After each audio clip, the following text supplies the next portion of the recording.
Okay बच्चों, तो आज हम लोग कुछ पहले जान लेते हैं।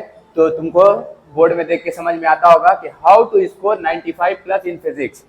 देखो 10 साल से पढ़ा रहे हैं हम, ठीक है। सबसे पहले तो तुम लोग को मेरा चैनल पे स्वागत है। अगर नया हो तो लाइक शेयर सब्सक्राइब कर लो, ठीक है। और तकरीबन 10 साल से पढ़ाने के बाद जो मेरा एक्सपीरियंस रहा है वो हम शेयर कर रहे हैं। और 10 साल में हर साल जो बच्चे ऑफलाइन हमसे पढ़ते हैं वो जानते हैं कि हर साल मेरे कई स्टूडेंट 90 प्लस तो लाता ही है, इनफैक्ट 99 तक आया हुआ है। तो वो ऐसे ही नहीं आता है। तो हम लोग को फिजिक्स कैसे पढ़ना है आज हम लोग इस वीडियो में उसी के ऊपर बात करेंगे।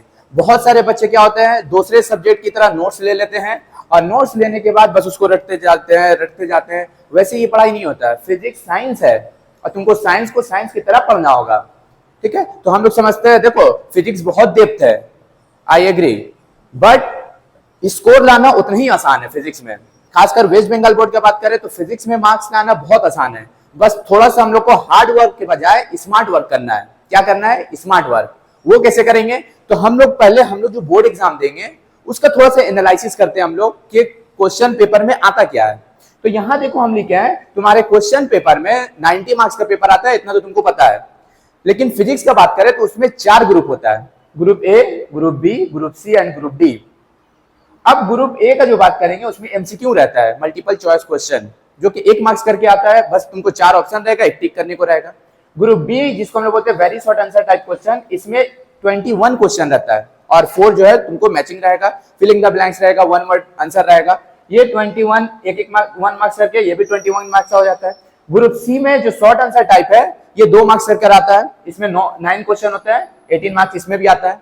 और ग्रुप डी जो होता है वो जिसको हम लोग लॉन्ग आंसर टाइप क्वेश्चन बोलते हैं, वो भी 3 मार्क्स का होता है। मतलब फिजिक्स में 3 मार्क्स से ज्यादा का क्वेश्चन नहीं आता है, ठीक है। तो इस तरह से तुम्हारा पैटर्न बनता है। अब अगर हम लोग थोड़ा सा ध्यान दें तो हम लोग का 90 मार्क्स का पेपर आता है और टाइम हमको कितना मिलता है? 180 मिनट्स। मतलब हर एक मार्क्स के लिए हम लोग को 2 मिनट मिलता है। लेकिन अगर हम लोग थोड़ा सा ध्यान दें तो ये जो पोर्शन है ये 15 मार्क्स, इसमें क्या है, अगर एक बच्चा को सच में आ रहा है तो 4 ऑप्शन पढ़कर एक टिक मारना है।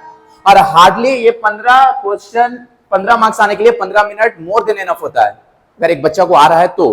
लेकिन इसके लिए हमको मिल रहा है कितना? 30 मिनट्स टाइम मिल रहा है। मतलब यहाँ का 15 मिनट्स हम लोग का बच जा रहा है। यहाँ पर भी सेम होता है, 21 क्वेश्चन के हिसाब से 42 मिनट्स मिलना चाहिए। लेकिन ये अगर बच्चा को आ रहा है तो ये हाफ आवर में ये आराम से हो जाएगा। तो फिजिक्स में ये बोलना कि हम क्वेश्चन अटेम्प्ट नहीं कर पाए, टाइम कम था, ये एकदम बेवकूफी है। मतलब हम लोग का प्रिपरेशन सही से नहीं है, हम क्वेश्चन का एनालिसिस पहले से सही से नहीं करके गए, प्रैक्टिस सही से नहीं करके गए। वरना फिजिक्स में मोर देन एनफ टाइम होता है। हमारे ही कुछ स्टूडेंट, हमको बहुत अच्छा से पता है कि 2 घंटा 2 आवर्स एंड 15 मिनट्स में पूरा पेपर सॉल्व करके आया है और उनका 95 प्लस मार्क्स आया है। तो बच्चा अगर स्ट्रेटेजी अच्छा बना कर जाए तो आराम से 95% प्लस मार्क्स आ जाएगा इसमें, ठीक है। तो अब हमको करना क्या है ये सब के लिए? तो अब जैसे हम एक फर्स्ट चैप्टर का अगर हम बात कर लें, जो भी हम लोग पढ़ भी रहे हैं, इसके वीडियो के डिस्क्रिप्शन में हम लिंक दे देंगे। तो कंसर्न अबाउट आवर इन्वायरमेंट। अब अगर हम लोग उस चैप्टर का बात करें तो उसमें 5 मार्क्स का आता है पूरा, जिसमें ग्रुप ए से क्वेश्चन आता है, ग्रुप बी से क्वेश्चन आता है, ग्रुप सी से क्वेश्चन आता है। इसमें 1 मार्क्स, इसमें 2 मार्क्स, 2 and 1 3 और इसमें 2 मार्क्स, 5 मार्क्स हो गया।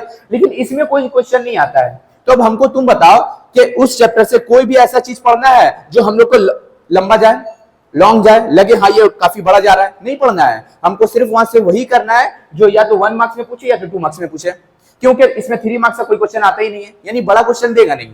तो हमको उसी हिसाब से पढ़ना है। मतलब माध्यमिक के लिए क्या पढ़ना है ये तो इंपॉर्टेंट है, लेकिन उससे ज्यादा इंपॉर्टेंट है कि क्या नहीं पढ़ना है। और जब हम लोग हर चैप्टर से क्या नहीं पढ़ना है इसको अलग कर लेते हैं तो हमारा बुक जो है वैसे याद हो जाता है। कुछ बच्चों को हाँ कमेंट में भी मैसेज आ रहा है और कुछ बच्चे हमको पर्सनल पे बोल रहे हैं कि सर नोट्स दे दीजिए।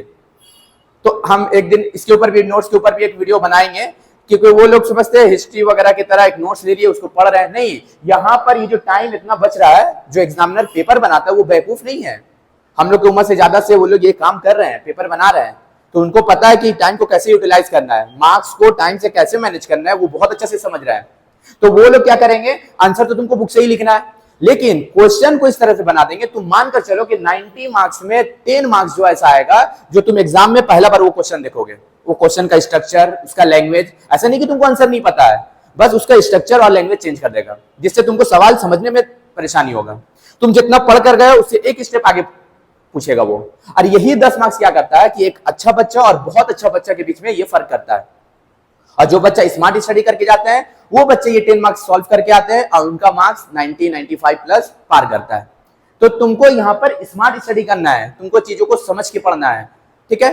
तो ऐसे पहले चैप्टर को एनालिसिस करो। सबके बुक में ये या तो एकदम फ्रंट में या तो एकदम लास्ट में ये दिया हुआ रहता है कि किस चैप्टर से कितना आना है। तो किसी भी चैप्टर को जब पढ़ने बैठो तो उससे पहले एक बार वो देख लो कि उसमें ग्रुप ए से कितना क्वेश्चन आ रहा है, ग्रुप बी से कितना आ रहा है, ग्रुप सी से कितना आ रहा है। कुछ चैप्टर ऐसे होते हैं जिसमें से न्यूमेरिकल्स देगा ही तुमको, जैसे बिहेवियर ऑफ गैस हो गया, तो उसमें उसी हिसाब से मेहनत करना है। तो ये सब जब एक पहले से प्रिपेयर रहेगा तो तुम बहुत अच्छे से मार्क्स ला पाओगे। जैसे अगर हम इस चैप्टर का बात करें, इसमें कितना है 15 है। तो अगर कंसर्न अबाउट आवर इन्वायरमेंट ये पहला चैप्टर है तो तुमको एग्जाम पेपर में पहला क्वेश्चन इसी से मिलेगा। तो क्वेश्चन देख के तुम्हारा माइंड यहाँ वहां नहीं सफल करेगा कि ये किस चैप्टर का क्वेश्चन है, नहीं तुमको पता है क्वेश्चन नंबर 1 है, मतलब कंसर्न अबाउट आवर इन्वायरमेंट से है। तो अब तुम्हारा दिमाग उसी चैप्टर पे फोकस करेगा और तुम आंसर को पिक कर पाओगे। तो ये सब जब स्ट्रेटेजी पहले से रहेगा तुम्हारे दिमाग में तो तुम एग्जाम में जाओगे, क्वेश्चन पढ़ोगे, डायरेक्ट आंसर मारोगे। और 2 घंटा से 2 घंटे में बच्चे करके आते हैं और 90 प्लस मार्क्स लाते हैं। तो फिजिक्स में घबराने की कोई बात नहीं है, ठीक है। तो ये सब स्ट्रेटेजी पहले से बना लो, हर चैप्टर का एक ओवरव्यू ले लो कि इसमें किसमें मेहनत करना है, किसमें नहीं करना है। बहुत सारा ऐसे अलग जब कर लोगे ना तो बुक ऐसे ही आधा हो जाएगा, कम करना पड़ेगा, पढ़ना कम पड़ेगा। हाँ, बस जो पढ़ना है पूरा माइंड के साथ पढ़ना है, कंसेप्ट के साथ पढ़ना है, क्योंकि है तो बहुत डेप्थ लेकिन नंबर लाना इसमें बहुत आसान होता है, ठीक है। तो ये सब चीज छोटा छोटा पॉइंट हम लोग ध्यान में रखेंगे तो आराम से हम लोग का 95 प्लस एग्जाम में आएगा। और हम लोग चैनल में पढ़ाई कर ही रहे हैं, आहिस्ते आहिस्ते नोट्स के ऊपर भी एक वीडियो बना देंगे कि उसमें क्या करना है, ठीक है। तो आज यहाँ तक रहने दो, हम लोग बस इसके ऊपर थोड़ा सा मेहनत करो। Thank you. और फिर से एक बार गुजारिश है कि रिक्वेस्ट है कि लाइक शेयर सब्सक्राइब कर दो चैनल को और इस चीज को अच्छे से दिमाग में बैठा लो। Thank you.